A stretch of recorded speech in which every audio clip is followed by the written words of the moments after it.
existence. And because we don't know Allah, know God, and know ourselves, we don't know one another.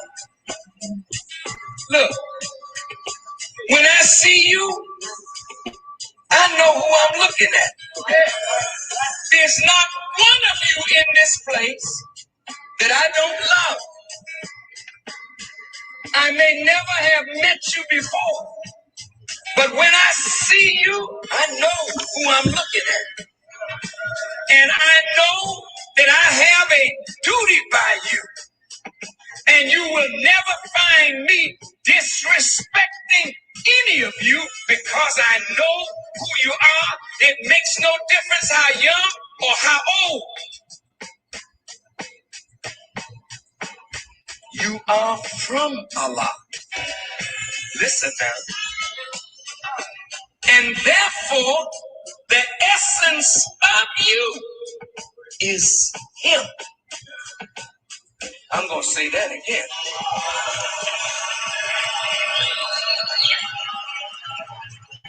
You are from Allah. Therefore, the essence of you is Him. So you are not only able to become a human being, but if you evolve properly, you can become an expression of, a manifestation of the divine characteristics of God Himself. Listen.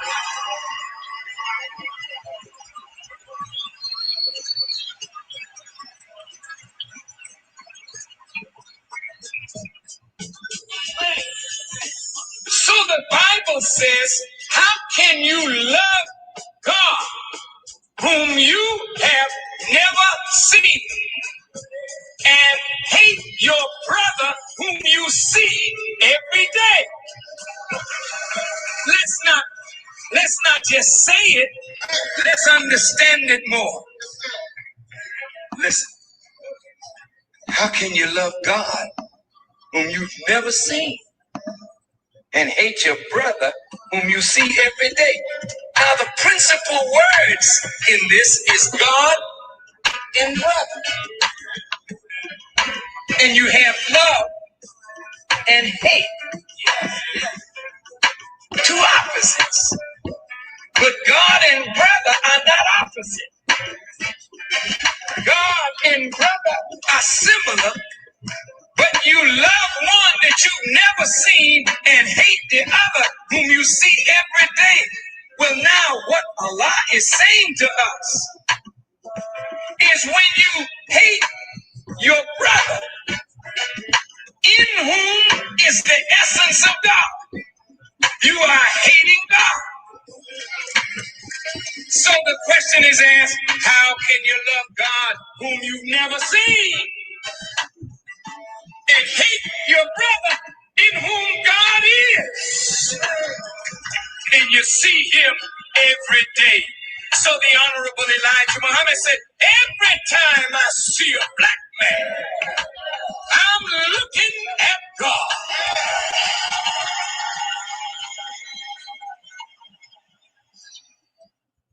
You are now tuned in to the Respect for Life radio broadcast with your host, Brother Keith Muhammad.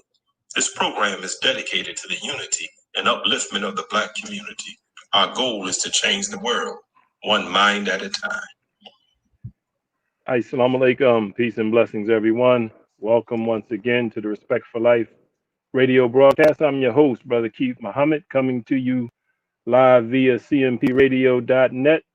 Our platform hosted, really not hosted, but created, and the vision of our good brother Jean-Pierre, cultivating mature positivity, hoping and praying that God will bless us to share that which will aid and assist us in maturing in a positive way so that we can cultivate change in our community.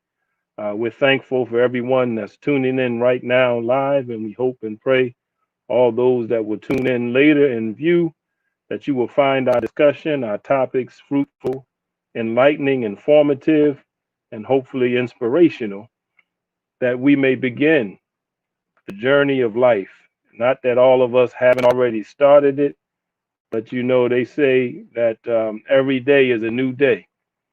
And every opportunity we get with a new day is a chance to make change and progress and direct our lives in a way that will make them more meaningful and fulfilling. And in this case, on this platform, more positive to bring about change in our community. So thank you all for tuning in. We have various subjects we want to cover this evening. And of course, our mantra here at the Respect for Life program is whoever prescribes the diameter of our thinking controls the circumference of our activity. And that means that we have to be very careful. And we're going to talk a little bit about this later in our broadcast, but we have to be very careful who and what we allow to really occupy our thoughts and our mind, because it will ultimately affect our activity in our lives. And I'm saying to us, as we often say, we want to take the steering wheel of our life. If we are dissatisfied, if we are unfulfilled and we want change in our personal lives, if we want change in the communities in which we live, it's not up to somebody else. Like Michael Jackson said, we got to look at the man or the woman that's in the mirror and accept responsibility and accept the challenge to change. And one of the best way, and really the only way to really change, is to change our way of thought, because every action is preceded by a thought. So, brothers and sisters, wa alaikum salam, Brother Jabril. Uh, we want to begin our program as we often do with the Final Call news segment. And as I was glancing through the current edition of the Final Call newspaper via the digital edition, the paper edition will be in your city. If it's not already there, it'll be in there tomorrow or shortly thereafter. Pick up your latest copy of the Final Call newspaper. One thing I do want to say about black press, black newspapers, black digital media sources, uh, we can't complain about Fox and CNN and all the national news platforms that bring us a colored perception of reality, that brings us a negative view, especially of ourselves and our people and our community who are controlled by corporate interests. We can, on one hand, complain about them, but then don't support the black platforms like cmpradio.net and other black platforms that are coming across the internet in particular. And then when we have black print media, we need to support that. We need to make sure that we support those sources of information that can give us, that really can operate freely. As you see on Facebook every day, I posted something today on Instagram. It was just a cover of the current edition of the Final Call. And when I posted that picture on Instagram, it instantly put up a link to a source of information about COVID-19, just because the cover had something to do or mentioned COVID-19. So they're automatically directing people to a propaganda or a information site that's controlled by the government, which is the CDC, to make sure if you're putting something out there that may give a different perspective than the colored perspective they want you to have, they're flagging it automatically.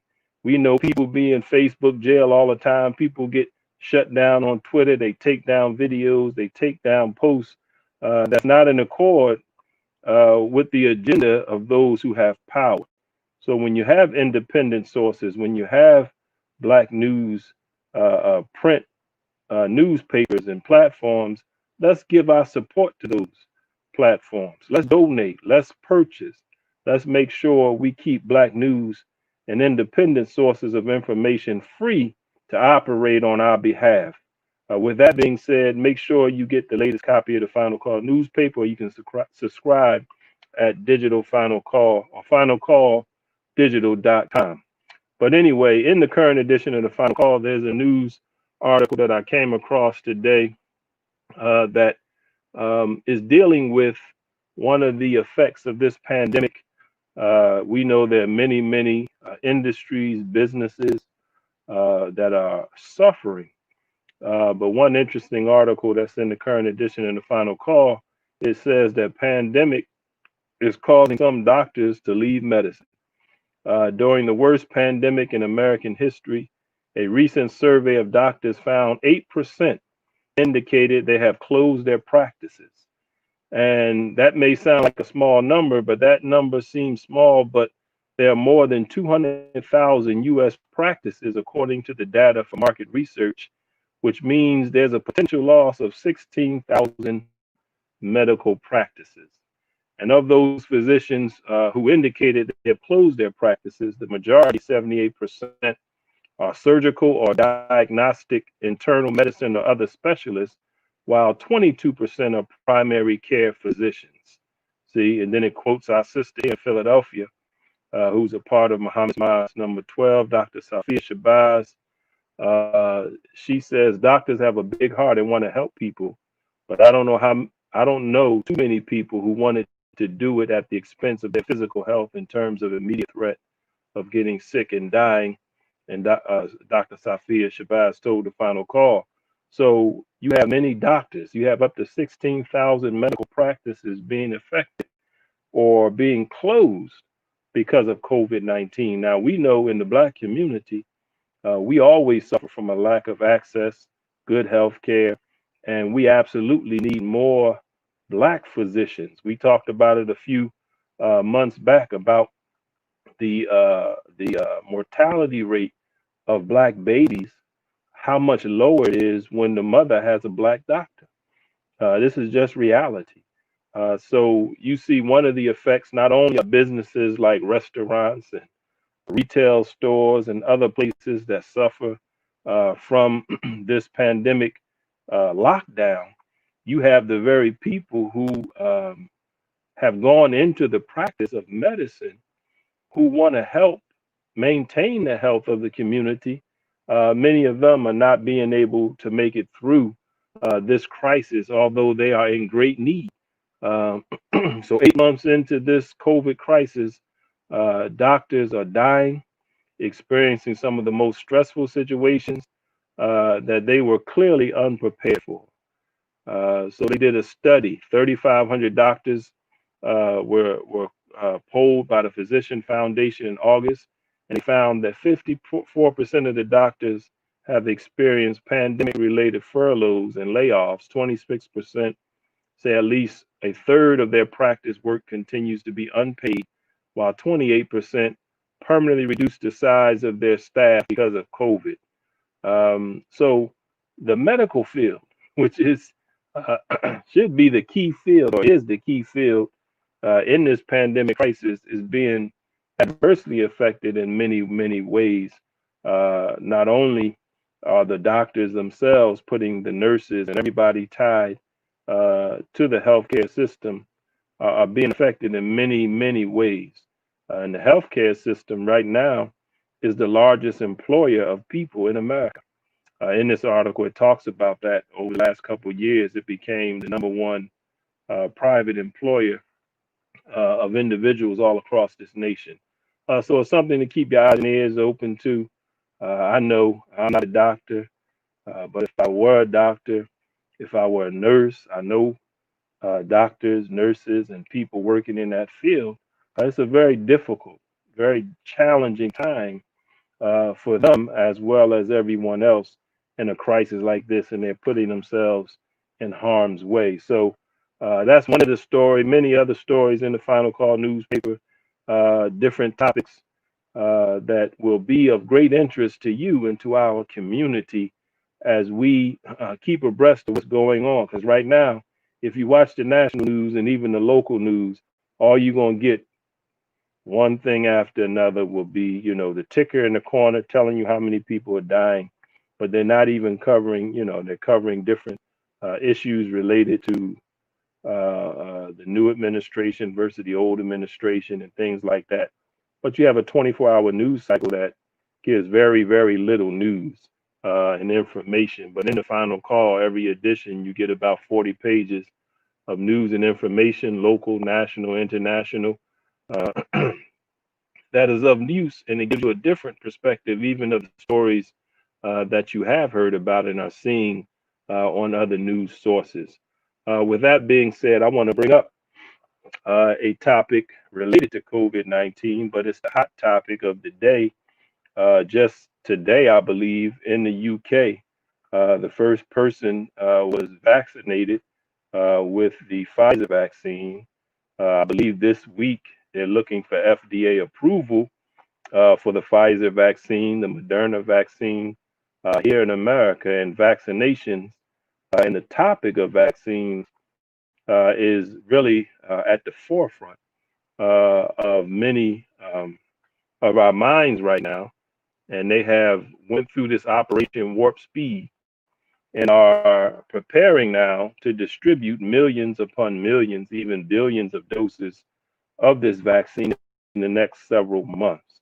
But I came across an article, thanks to our good brother and brilliant scholar and researcher, Dr. Wesley Muhammad, on his Facebook page. He posted it, and it was material that was used in our lecture by our brother, student minister Ishmael Muhammad, on Sunday, dealing with vaccines in general.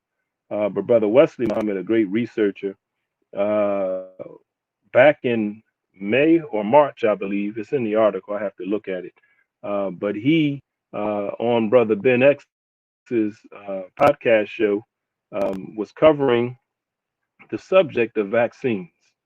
And the topic of his show, if you can go back and find it, well, it looks like they took it down. I just went to his page. But it's a repost from May 20th, May 2020. And he put up a post and he was discussing the subject and had a video. We've all been vaccinated around here, which is referring to a a newspaper reporter who was in the White House press room about to get and participate in a press conference, and he saw a worker in there and they didn't have a mask on, and he asked the White House worker, how come you don't have a mask on? And in the conversation, which was it was a mic picked it up, but they weren't aware that they were on mic. And some of you may remember this. And the gentleman said, "Oh, you don't have to worry about that. We've all been vaccinated around here." And now, in a December, I got the article here.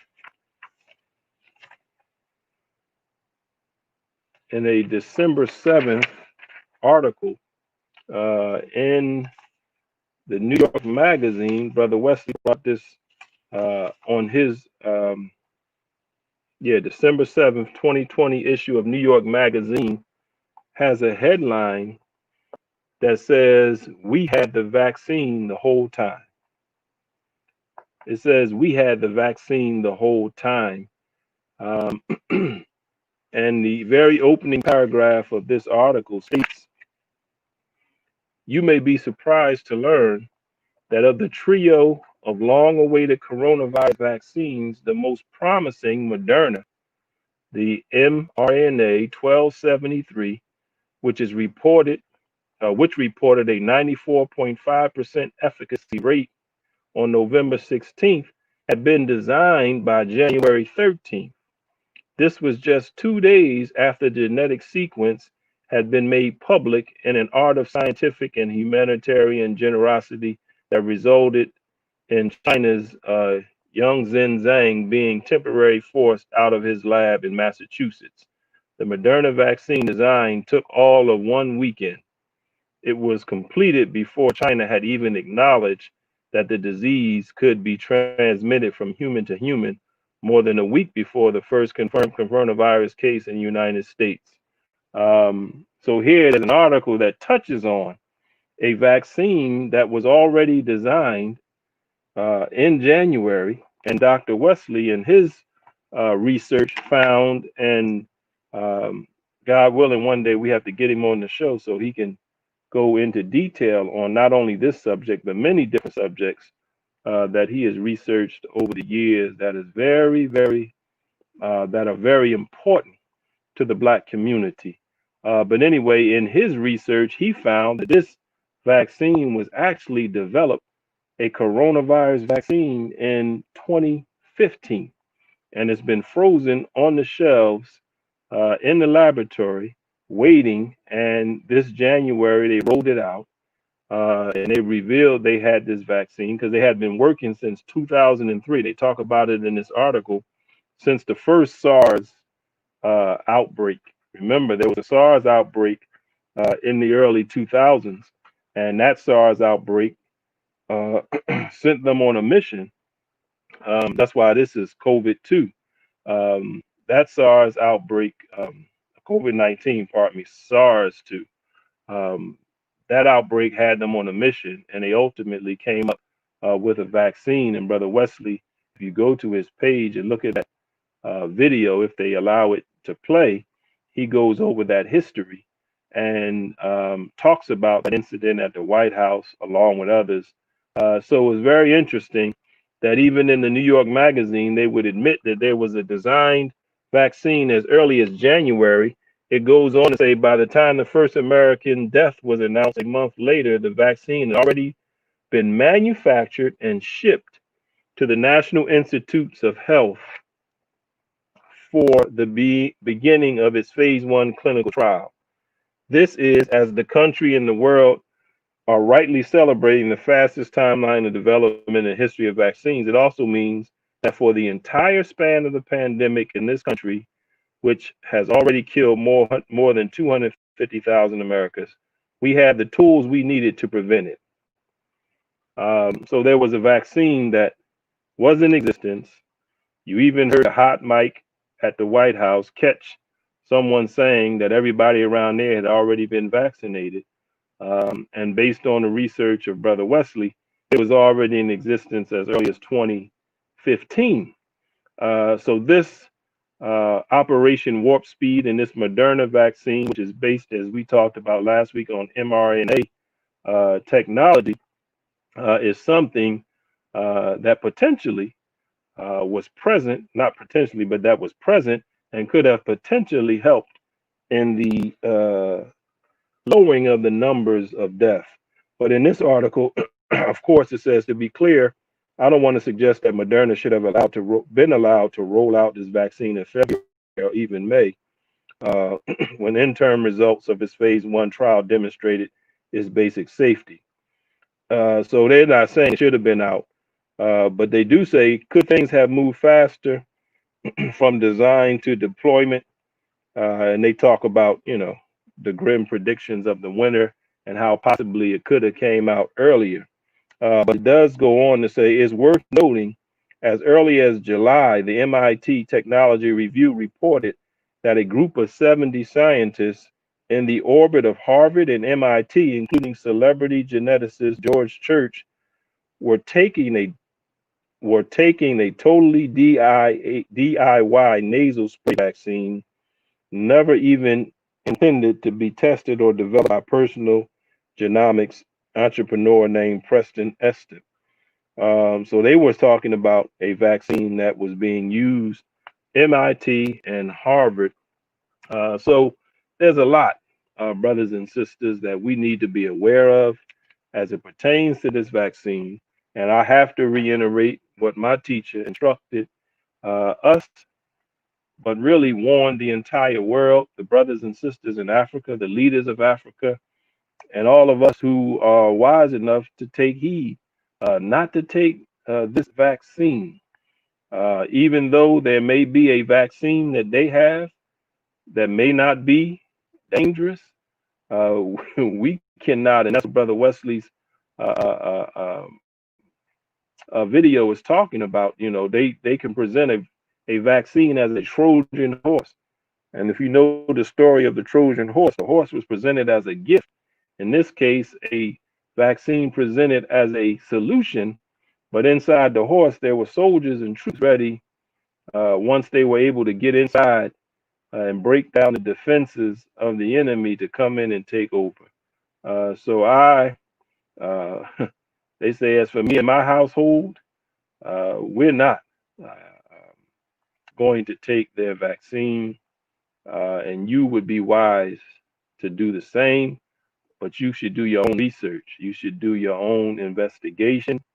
and at best you should wait, because that's what they do when they test vaccines. They wait, they wait years to see the outcomes. In the current Final Call newspaper talking about the vaccine, mRNA vaccine, a doctor speaks about, and they put this out too. I saw this yesterday, that this vaccine has a warning with it that they sent out that warns that this vaccine may cause sterilization. That's one of the side effects that may come from having this vaccine. And also, again, we don't know, and they don't know what the effects will be. Um, First, they don't even know if the vaccine will remain effective. All they did is do a study, and out of the study, they chose 170 out of 40,000 that were in the study. They went after their results.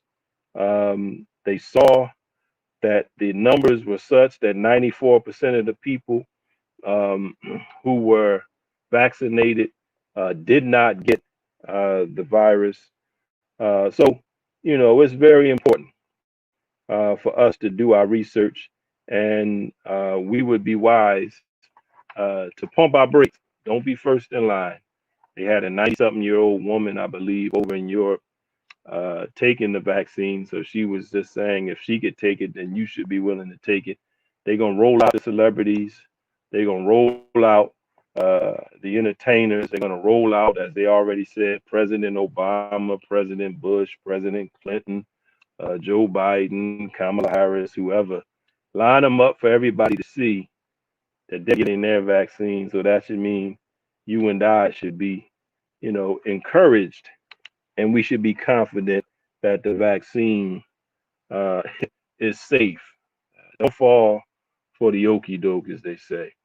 Um, so, brothers and sisters, I just wanted to touch on that as we began our show, because this subject is not going away. This subject has to be broached, it has to be investigated, it has to be talked about.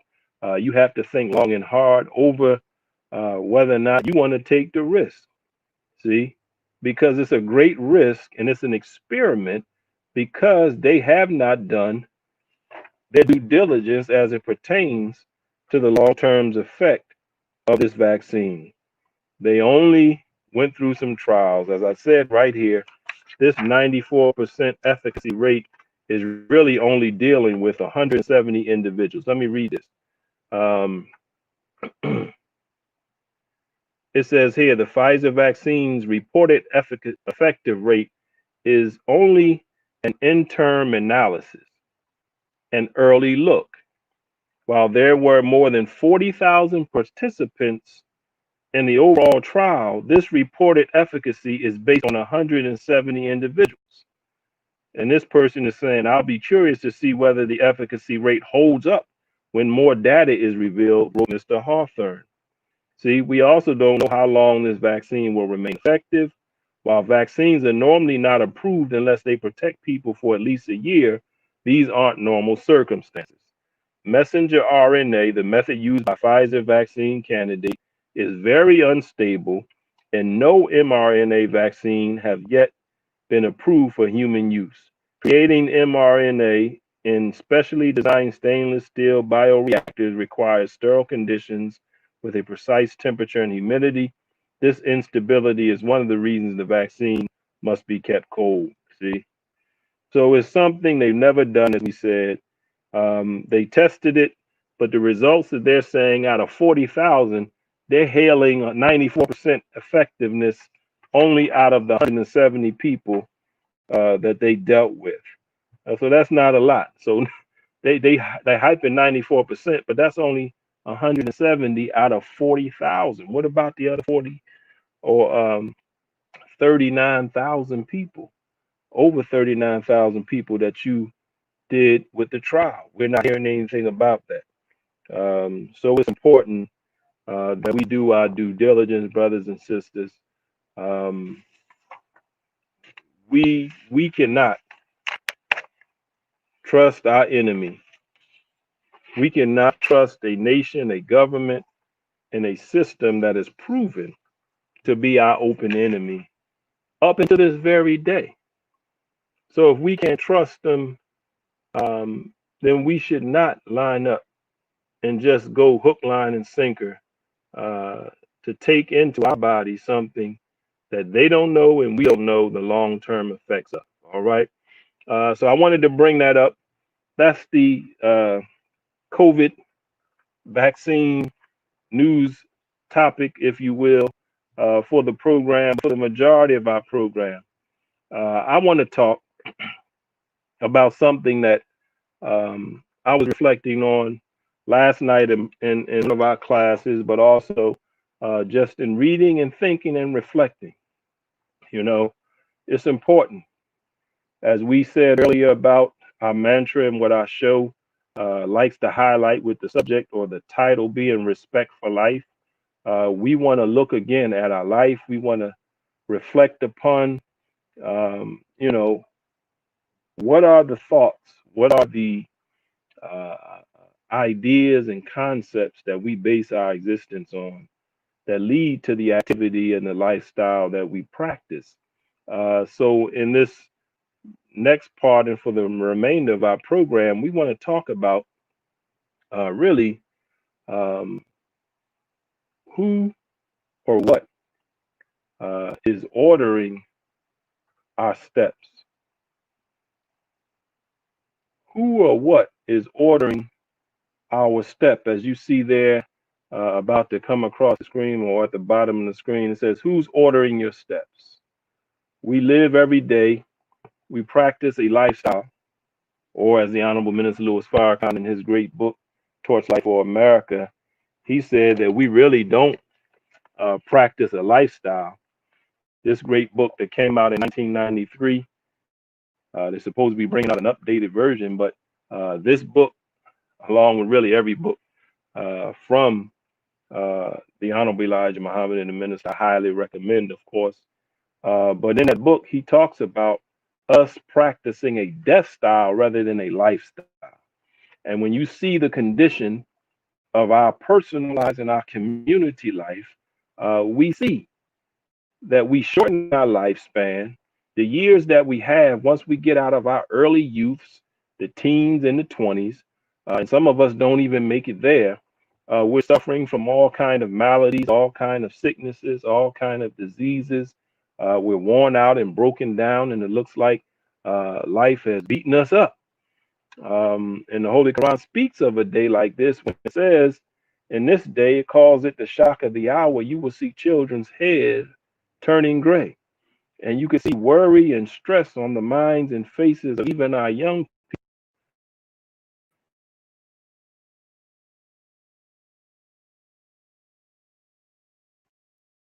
kind of difficulty at an early age, pardon me. Um, but you see children having to worry about adult problems. Is that right? You see children raising children, children raising themselves. And this is something that is not natural, but it's become normal. It's not natural, but it's become normal. And unfortunately, um, too many things that have become the norm are unnatural. And that's why we suffer the way we suffer. And life becomes so unbearable. Life becomes so difficult and challenging, so disappointing. And life becomes so unfulfilling because we're really living an unnatural existence, but it's normal, it's routine in the world in which we find ourselves. So, who's ordering your steps? Every day, most of us, and with the pandemic, it's been altered, right? So, with the pandemic, a lot has changed for us, but even with the pandemic, we still need to look at and see um, who or what idea, what thought process is really dictating and determining our daily routines.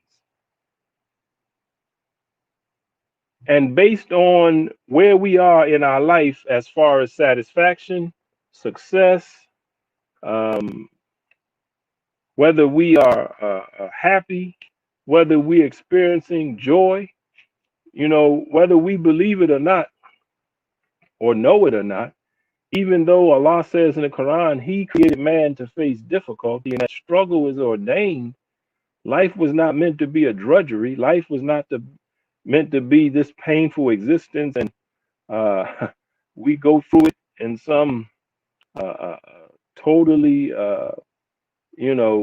depressed state. No, we were created to experience, of course, struggle and difficulty, but we also experience those extremes in order to experience the joys and the successes that come in life. But too many of us are only experiencing the disappointment, the frustration, the struggles, the disappointments, the depressions, and things of that nature. So I want to read from a book and deal with a principle that is very important, very critical for us to make the kind of changes in our life. Right now, you don't have to move to another neighborhood. You don't have to get a new job. You don't have to have your income and salary change to 6 figures or 10 figures, whatever it is, 7 figures. But not that those things cannot alleviate problems and difficulties in your life. I'm not saying that. But the number one thing that has to change is up here. The number one thing that has to have an adjustment take place is in our thinking. Because if we can adjust our thought process and we can develop habits, and as we're going to talk in a few minutes, self-control, self-discipline, then we can change the course of our life almost immediately. But anyway, who's ordering our steps? There's a scripture in the Bible, in the book of Psalms. It says, the steps of a good man are ordered by the Lord, and he delights in his way. In other translations, it may say a righteous man, but when you are a believer in God, whether you're Muslim or Christian, if you have a religious persuasion, some of us are just spiritual, as we say, but regardless, if we really delve deep, we have to understand that there is some driving force behind what we do on a routine or daily basis. There's something driving us. There's something motivating us. There's something that is at the root of what we do consistently, what we do habitually on a daily basis. There's something behind that. And unfortunately, because we have not been trained or educated to be critical thinkers, we have not been trained or educated to be self-reflective and to look inwardly and analyze what we're seeing against what it is we have as an ideal or a standard, then many of us are operating and living a life and we don't even know why we do what we do. We haven't thought about it. We haven't reflected upon the purposes that drive us. See? Because when you find your purpose in life and you live a life, a purpose-filled life that is in harmony with your goals, your values, your morals, your norms, however you want to term it, then you will have a fulfilling existence that can bring you joy, peace, and happiness. So who's ordering your steps? We have to make sure that we're not being controlled, as they say, by remote control.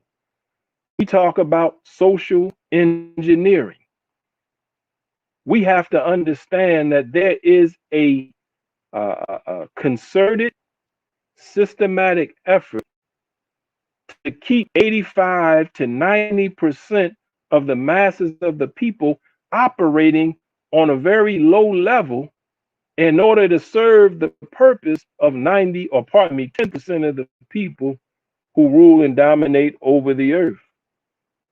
And you may say, well, that's just another conspiracy theory, Brother Keith. But look, the masses of the people live on a very low base level and operate on daily routines that are determined and dictated in many cases out of a survival mindset, dictated and determined based on a job that they have that pays them to do what they do.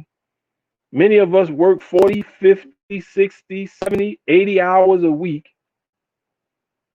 for little to no pay. We may have a job that allows us to be quote unquote middle class, and that's really a facade. That's a that's a mirage.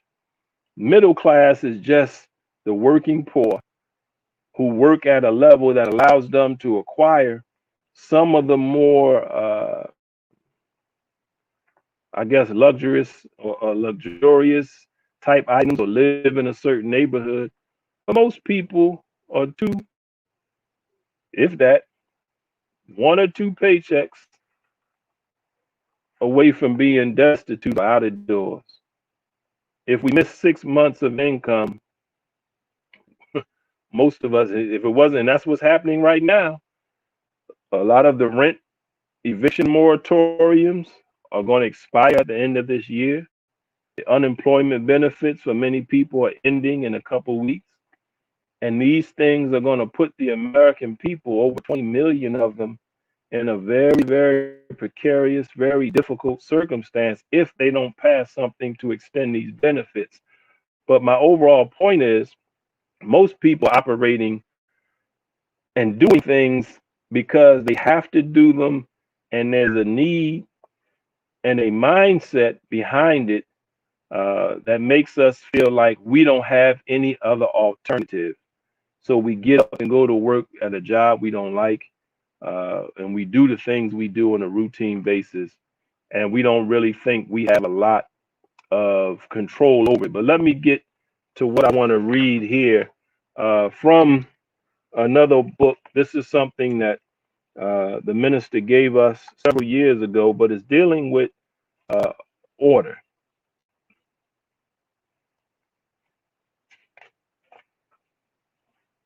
Because ordering our life, ordering and planning our days, and controlling or being in control of our activities, making a conscious and deliberate action on a daily basis in accordance with a plan that you have, is what's going to make our life what we want it to be. In the very beginning of this book, and this book is a book dealing with the restrictive law of Islam, as we call it, but it's a book dealing with law and why law is so important and so prominent and must be a part of all of our lives. But here it says the Honorable Elijah Muhammad was a man that taught us to respect the law of God.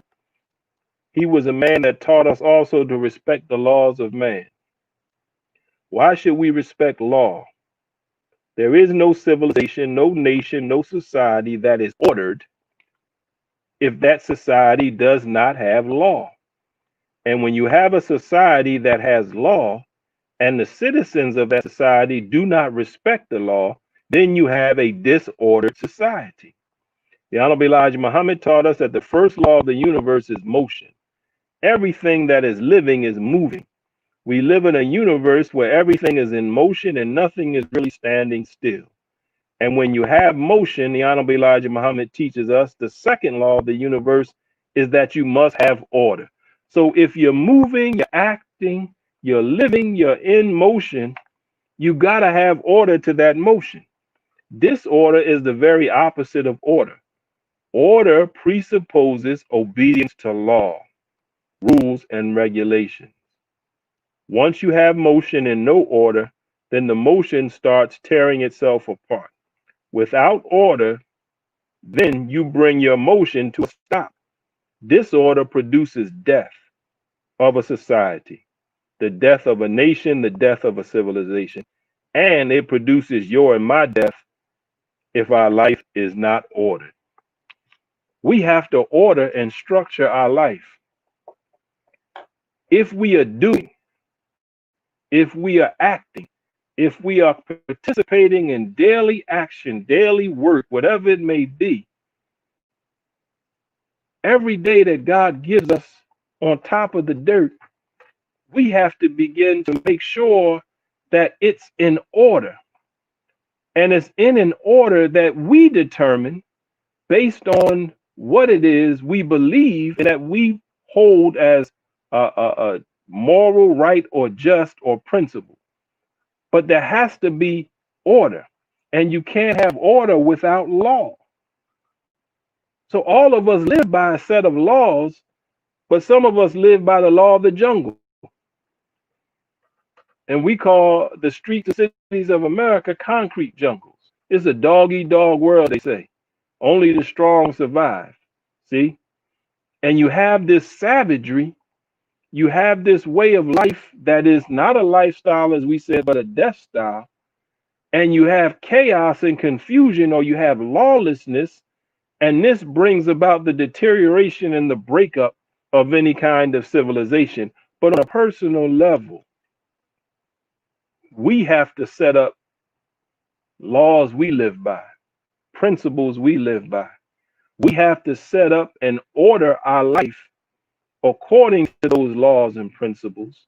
And then we have to respect and obey those laws and principles in order to get out of life and get to, or where we want to get to in life. We want to get out of our life joy and happiness.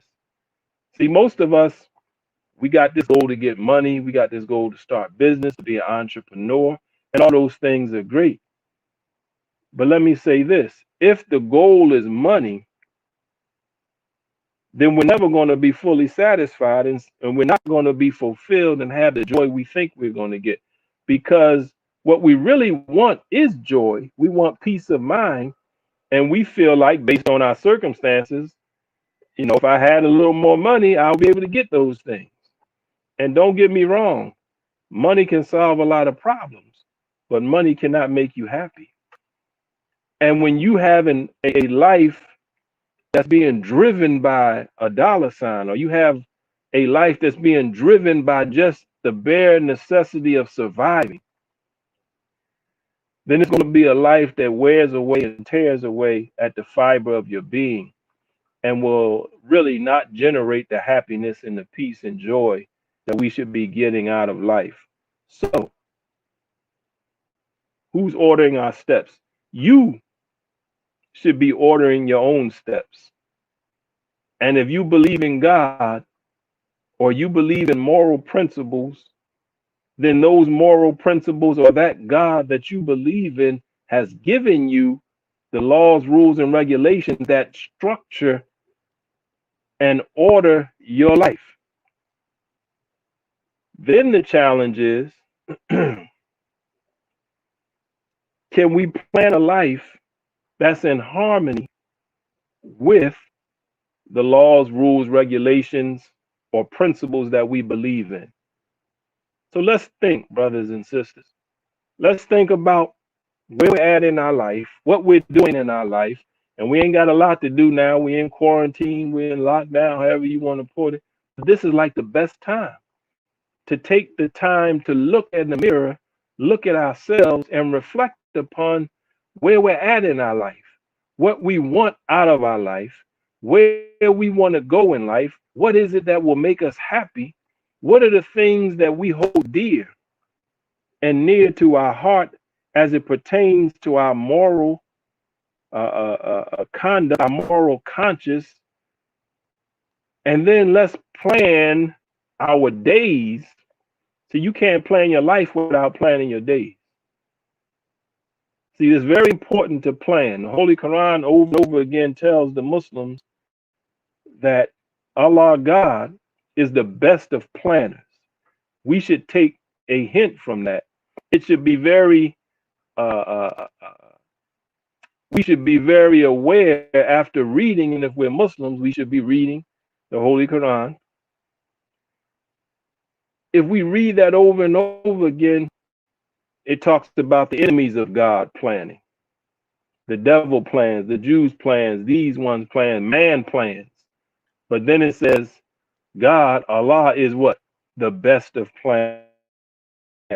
Now, how can I take the steering wheel of my life and I don't have a roadmap or a plan for my life? And I may have a grandiose idea that I want to do this, I want to do that. But if I don't have daily plans that order my daily routines and produce daily habits that are in accordance with the grand plan that I have for my life, then guess what? I'm never going to get to the plan or the destination where I want to reach in life. And guess what? I won't ever be at peace and happy, at peace with myself and happy to the degree that I could be happy. We'll have fleeting moments of happiness and joy, but wouldn't it be nice to always, on a daily basis, be in good spirits? It don't mean negative things don't happen, don't mean you don't get down for brief moments. But what is it like? Wouldn't it be nice if you could just have joy and happiness every day of your life? Oh, well, that's something that's irrational. That can't happen. Oh, no? Well, I beg to differ. It doesn't mean a life without difficulty. It doesn't mean a life without problems. It doesn't even mean a life without pain. But it means a purposed life that's planned and acted upon by you according to the plan that you have designed based on the principles and morals or beliefs that you ascribe to. So we often see each other, hey man, what's going on? What's happening? I don't know, ain't nothing happening. What you getting into? I don't know, I'm just hanging out, whatever. See?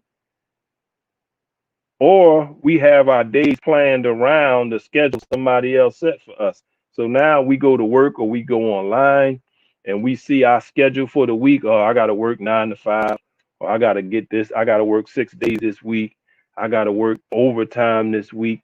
Somebody's planning because we agreed to work because we want to get the income we need to survive. There's nothing wrong with that. But my point is, oftentimes we have outside entities and forces planning the majority of our time.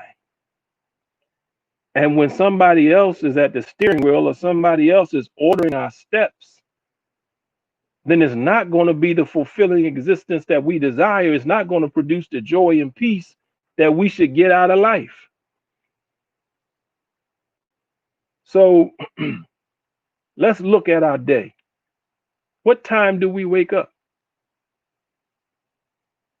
Well, I got to be working 9, so that means, I don't have a car. I got to catch public transportation. So that means I got to get up at 7, or I got to get up at 6. I got to be out the house by this time to catch the 7:50 bus to get here, to get there.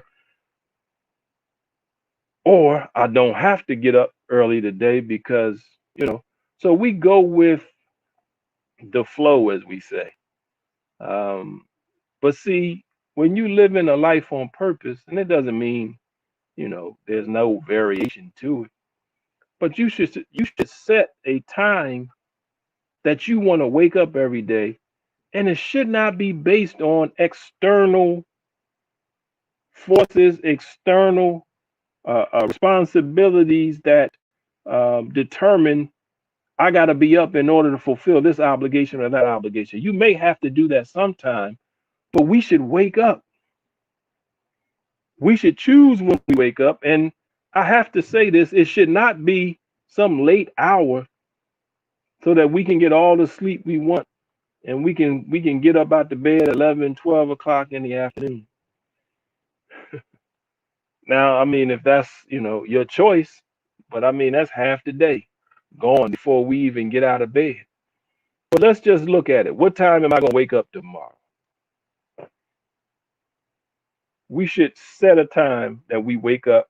We should set what we're going to do when we wake up. We should give ourselves time between the time we wake up and the time we have some responsibility to fulfill. That is not a time where we're getting up rushing, that we got to jump up, jump in the shower, get dressed, go do this, run out the door, or be pressed into action right away. How can you plan if you have no time to reflect and think about what it is you want to do in life? See, how am I going to get to where I want to go? Yes, I may be locked into a 9 to 5 schedule right now, but this is where I want to be in 5 years. This is where I want to be in 6 months. This is where I want to be in 1 year. See, and then how can I get there? Okay, I got to order my steps. I have to do that, which will get me or put me in motion that'll lead me to the destination I desire to be in. Don't let something and someone else plan your day every day. And even if you have a job or responsibility that restricts your hours during the day, that's fine. But don't make your day totally designed and patterned around that time of responsibility. You got to give yourself time. You have to give yourself time every day to think, reflect, plan. If you want to call it meditate, if you're a believer in God, pray. And then say I'm going to do, and I've talked about this several times on this program because it's very important. See, we in the Nation of Islam, we are taught and we believe, and the scriptures back us up, the laws of nature back us up, that man is God. The Bible says, and Jesus is quoted as quoting the Old Testament, that ye are all what? God. God means one possessing force and power. Who's the God of your life? Who's exercising force and power over your life? And based on whoever's exercising force and power, that may be who's ordering your steps. So if money is your God, that's ordering your life, your job, your needs, your necessities, but there's nothing over that that supersedes that, that's higher in rank, that's giving order to every hour of my day, let alone not just those 8 hours I'm getting paid for, 10 hours I'm getting paid for. Are y'all following me? I'm not looking at the thing. I don't know if we have any comments, but it's important that we plan. The old saying is, if you fail to plan, you what? You plan to fail. If all the plans are made by somebody else, then you being a part. See, this is the other thing. If you don't plan and you don't have a personal plan, you are already a part of somebody else's plan. Believe me, you're being used for somebody's plan. So it's important that you plan, that I plan, that we plan. And we should plan according to the principles and the beliefs we have. And we should plan according to the goals that we want to achieve. And we should set short-term as well as long-term goals that we can identify with. And then we have to keep re-identifying with those goals every day. Because Satan is a master of distraction. This world will distract you. Problems will come up. Life happens, as they say. And if you don't have the goal, that's why they tell you you should put your goals up on a mirror in your bathroom, put them up somewhere you're going to see them every day so that you can constantly, remind yourself and re-identify with the goal. And then you got to look at your plan. You have these books, daily planners. Now you got these digital calendars, whatever it may be. But my point is, plan your day. Even if that plan has to include work and giving 8 hours of work for 8 hours of pay or whatever it may be, you still should sit down and plan out what you're going to do, when you're going to do it, how you're going to do it, why you're going to do it.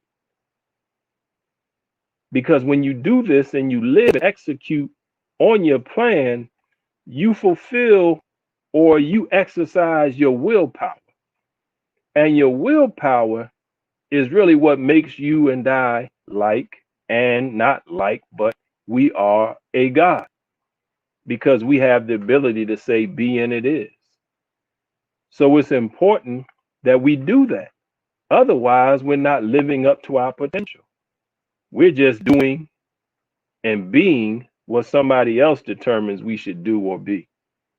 And that's why we have so much. That's one of the reasons why we have so much unfulfilled, disappointing existence. And one of the reasons why, I don't want to step on nobody's toes and get in nobody's business, but one of the reasons we need so many uh, intoxicants, whether it's alcohol or marijuana or pills or food or whatever it may be, something that brings us some measure of joy or pleasure, is because we're not ordering our steps. We're not planning and executing our plan. We're not having a conscious and deliberate active existence that we choose to engage in. And when you do that or you don't do that, pardon me, then life can become very, very, uh, really empty because it's nothing that, you know, I'm exercising of my own will and fruition. There's nothing that I'm planning and materializing in my life. I'm just going with the breeze, the flow. I'm just being used for somebody else's plan. And that's a very empty existence if that's how we live every day, all day. And that can drive us to need relief. When we go through the difficulties, we go through the pains, we go through the heartaches, we need to be able to tap into the natural relief that God has put in us. But every day is so taxing, we deplete ourselves of those chemicals that are naturally given to us to give us ease and peace in the most difficult moments. So we need to drink. We need to weed. We need whatever it is that will take us away from reality because reality is not fulfilling. See, these are the types of things that this society engineers, especially for Black people and poor people in general, because survival is the first law of nature, right? So self preservation. And if all we can do is survive and all we got to worry about is self preservation, man, that depletes us because it's like being on edge all the time. And when you live in the hood, when you can't meet your bills, when you're in a toxic relationship, when you go through all these strifes, I mean, your day is constantly filled with strife and contention and dis-ease, disorder. And there can be no peace where there's no order. So it's important that we do all we can to control and order as much of our day as we possibly can. Well, I ain't got no time for myself. Well, if I got to work 10 hours, if I got to work 8 hours, if I got to watch the children, if I got to do this, if I got to do that, then we got to find a couple more hours for ourselves. There's 24 hours in a day, 20 hours, 56 minutes, and 46 seconds to be exact. If I have 12 hours of activities I know I have to do, and I have to travel 4 hours or 2 hours to get to and from what I have to do. See, these things, that's why we got to plan our day. So if I need an hour to myself, if I need 2 hours to myself, where can I get those 2 hours? I got to look at my day. If I got to cut off, see, we can't sleep 10 hours a day. 8 hours a day really is not even a reality in most cases, unless you're a child or baby. The older you are, the less sleep you need. But anyway, the reality is I got to find an hour or two for myself every day. You owe that to yourself. So if I got to get up at 5, and as Muslims, see, this is the beauty of the religion of Islam, because Allah sets up a ordered day for us that automatically, if we're trying to be obedient, gives us an escape from the hectic day that we may have. Because 5 times a day, he puts the brakes on what we're doing, right? And we are ordered. This is why I say if you have a belief system, search that belief system because it has order for your day. And then do your best to obey it. You may not be 100% in it, but as a Muslim, we're given 5 times a day to stop and pray. And at the bookends of your day, the beginning and end of your day, at the very least, you have 2 times where at early morning before the sun rises, and in the evening before you go to bed, and then in between during the course of the day, you take a moment to make prayer. But in those early or late parts of the day where you have time, where you normally have more time, then you got a little more time to reflect, time to think, time to plan. And this is something I need for myself, and each of us need for our day, because this will give us what? Order. And when there's order, there's peace, because there's always motion going on. But motion without order brings chaos. It brings destruction of the very order, life itself, or the motion itself. See? So we don't want a life filled with collisions. But I always use the example. If there weren't traffic laws, look at all the accidents that happen on a daily basis, right? Most of those accidents happen because somebody, one of the two parties that's driving, breaks what? One of the laws, one of the traffic laws, in many cases, that would have prevented that accident. Whether it's speeding, whether it's running a light, running a stop sign, whether it's driving intoxicated, distractive driving now with texting and things like that. When you break law, disorder follows. And when disorder is present, accidents, deterioration, and erosion of the motion takes place. So what about my daily life? If it's not ordered, then what? It's being worn away. It's disintegrating. And it's full of pain, it's full of strife, it's full of discontent. So if we're going to plan, guess what we're going to need? If we're going to order our life, we're going to have to be men and women who can impose self-discipline. Self-imposed discipline is absolutely necessary to order our life according to our plan and our will. Because even if I'm a Muslim, I have to have a strong will to surrender my will to the will of God, right? If I'm going to be a good Christian, or whatever my faith is, or whatever, if I'm going to live by the spiritual principles of the universe is the most ordered, peaceful thing you can study.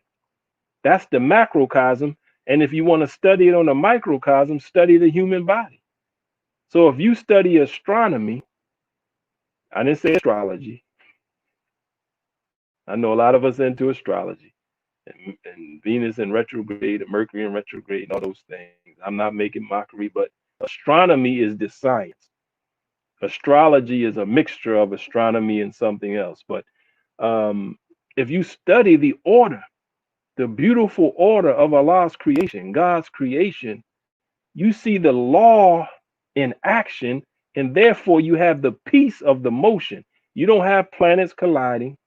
You have the earth and all the things that are in the universe.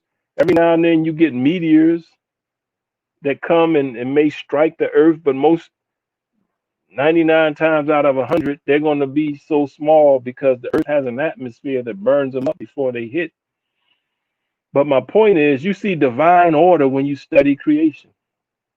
One of the reasons why in this book, again, that I held up a few minutes ago, the minister at the end of this book gives us instructions for our life to help bring peace to it. And one of the things he says we should do is that we should commune with nature. Anytime you sit and you commune with nature, there's a peacefulness that comes over you, because there's so much order and peace in nature. You can't help but feel the serenity that nature exudes. So if you're in the woods, you're sitting by the ocean, see, you're in the mountains, wherever you may be, that's why we got to get out of these concrete jungles to where we can experience nature. They tell you need to do grounding, right? These are all things that have principles behind them. But my point is, anytime you sit and reflect and study or just observe God's creation, there's peace and order in it that exudes from it that gives you peace and order. That's the macrocosm. And if you want to study the microcosm, study the human body. Study the brain and the systems of the body and how harmoniously they operate. And when you are in a good physical state, you see the body operating in a beautiful way where all the organs, all the things that are in the system of the human body operate to keep the body alive, and there's order. And when there's chaos and disorder, that's when you get sickness. That's where you get cancer and things. Where there's disorder, you got a problem. And it'll tell you when you have disorder. So, self-imposed discipline. How can I order my life when I write down a plan? I accept this as the order, but I can't exercise self-imposed discipline in order to make it happen. See, that's a big problem in this society. But it's something we're going to have to develop if we want happiness and peace. The greater the discipline, the greater success we can have in life. If we don't have discipline, we're never going to be able to achieve goals. We're never going to be able to execute plans. We're never going to be able to order our life in a way that's purposeful. We'll always be able to be sidetracked, taken off course by some outside force, right? So discipline. Discipline. The Bible says it like this. Jesus said, if any man would be my disciple, disciple and discipline have the same root word. See, you can't be a disciple without discipline. So I'm a disciple of Christ. I'm a disciple of Moses. I'm a disciple of Jesus. I'm a disciple of Buddha. I'm whatever. See, if I'm going to follow the spirit, the energy of the universe is ordered. So it's important that we develop what? Self-discipline. So in order to be disciplined, we're going to have to what? Exercise conscious and deliberate action.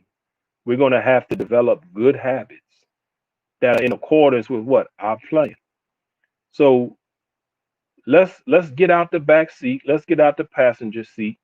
Let's stop taking the attitude and mindset that I'm powerless and I have no ability to change my condition. I may not be able to affect immediate change in many areas, but the one place I can affect change is here if I'm not suffering from some serious condition, because some of us are suffering from depression and mental imbalances that may be no fault of our own. So we may be in a place where that's even hard, so I'm not minimizing or discounting that.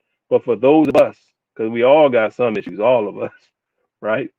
But for those of us that are not in a clinically depressed state, or we're not suffering from some serious chemical imbalance or something of that nature, we have the ability to take charge of our life. We have the ability to start here with mental exercises, physical exercises that can discipline or allow us to develop self-discipline.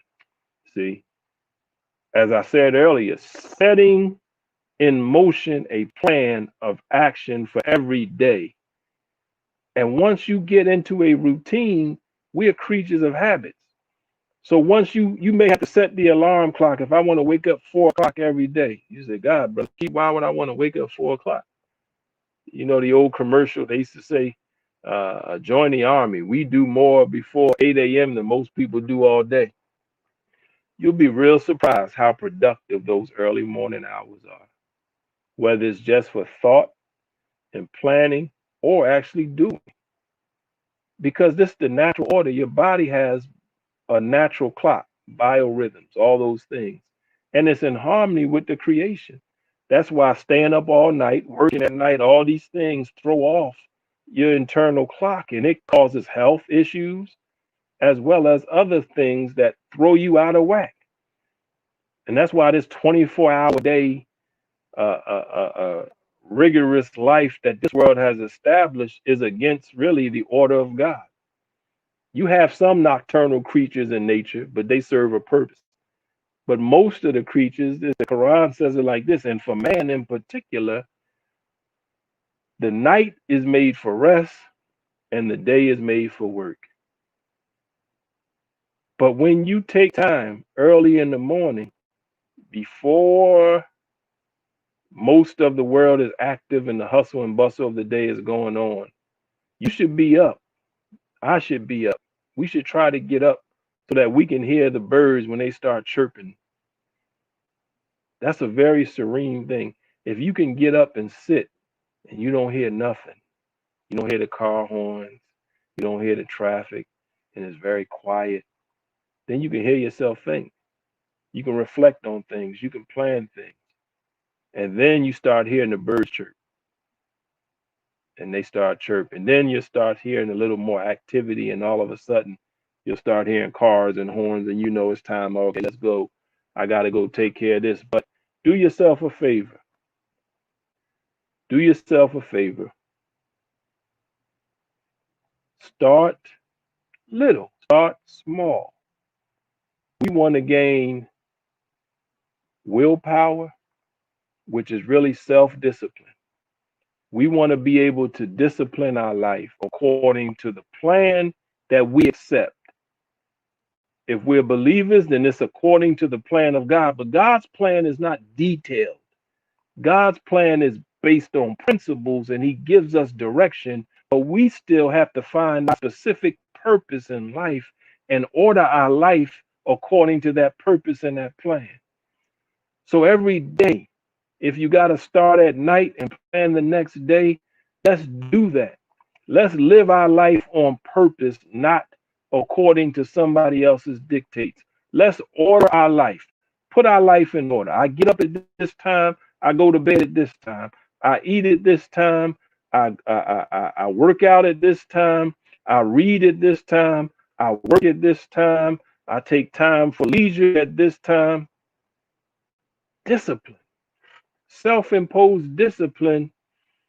Man, if you and I can discipline our life, then we will not be at the mercy of life. We'll be in control of life. See, most of us, I said it earlier, life happens. See, things happen in our life and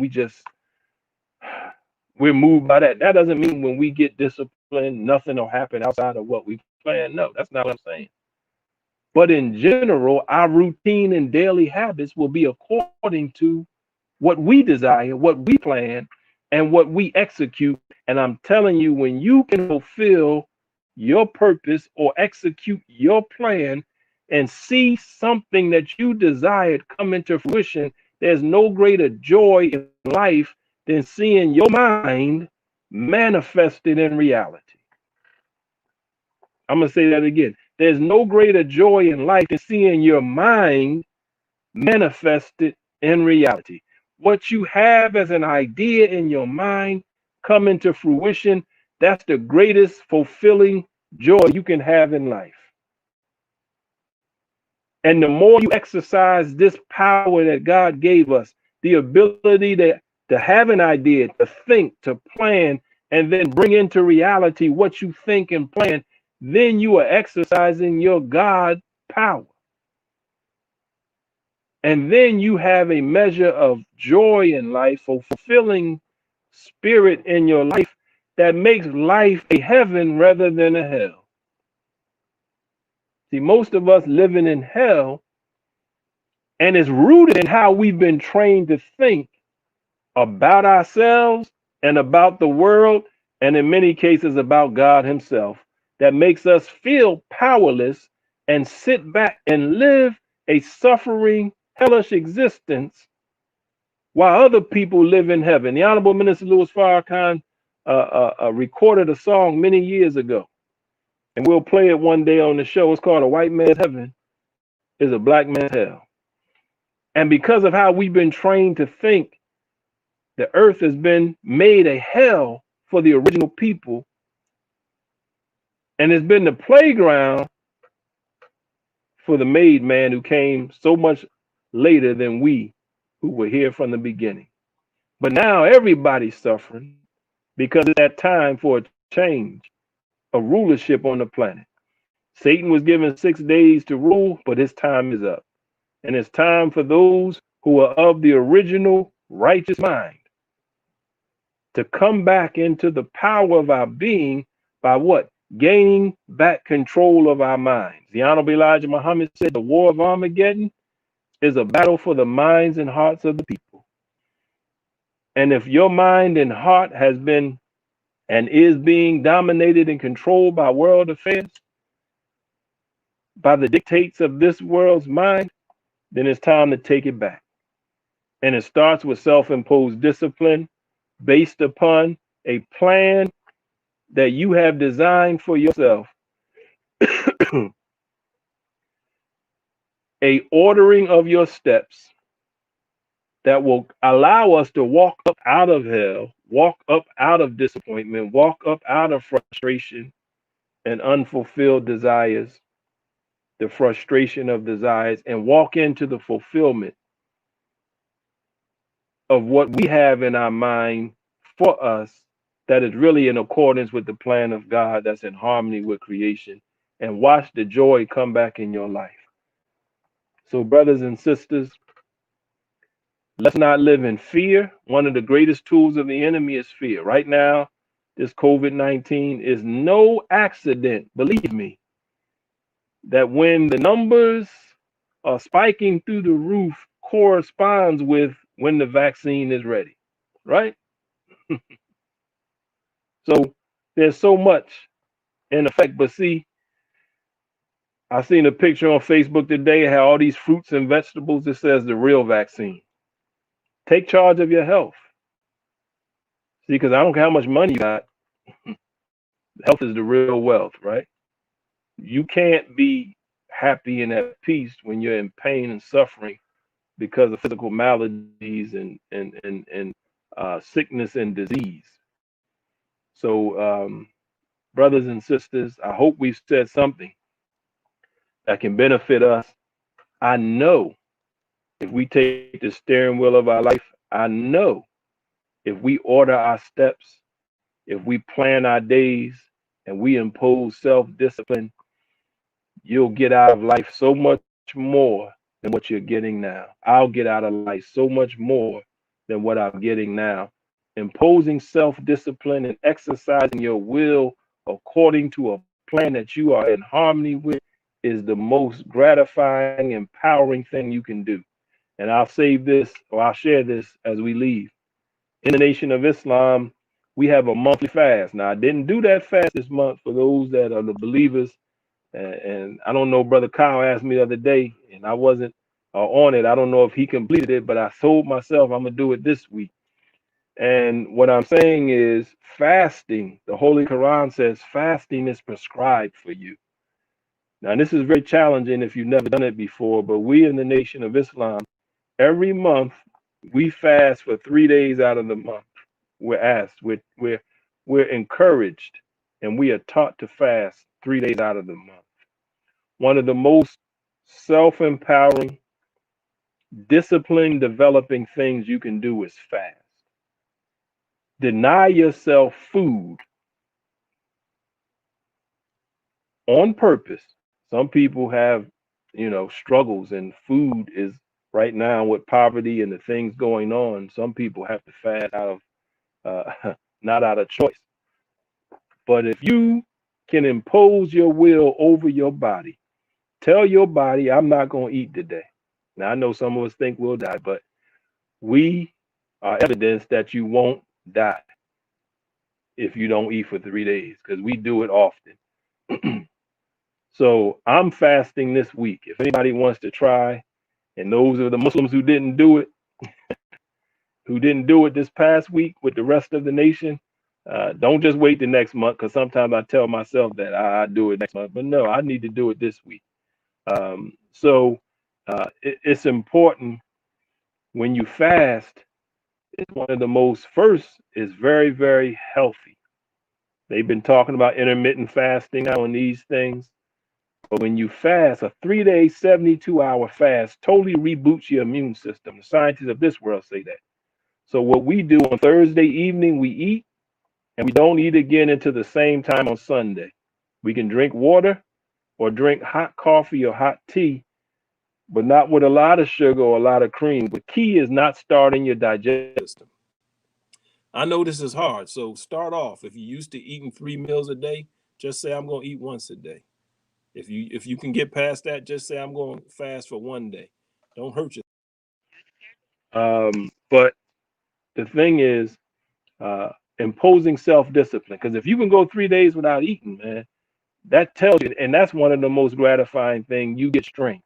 The Muslims, when we fast during Ramadan, how do we feel? We go all day without drinking anything of water. We go all day without eating. It's empowering. See, that's self-discipline that empowers us. So let's order our life. Let's plan our days. Let's impose self-discipline, and let's change the world. Change our world, one mind at a time. Determine in your mind that I'm no longer going to go with the flow. I'm going to order my life.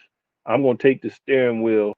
I'm going to exercise the God power that he shared with me, that is himself, and begin to order my life according to the principles and the beliefs I have that come from him and come from the divine order of the universe. So thank you all for tuning in and listening, brothers and sisters.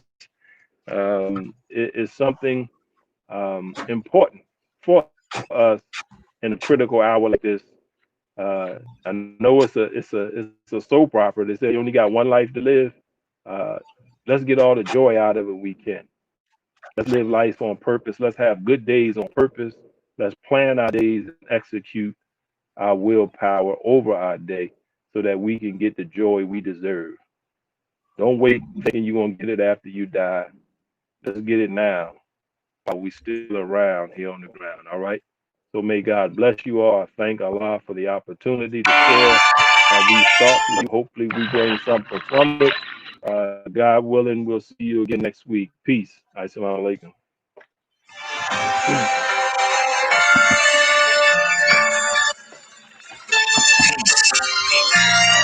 Strong words, love,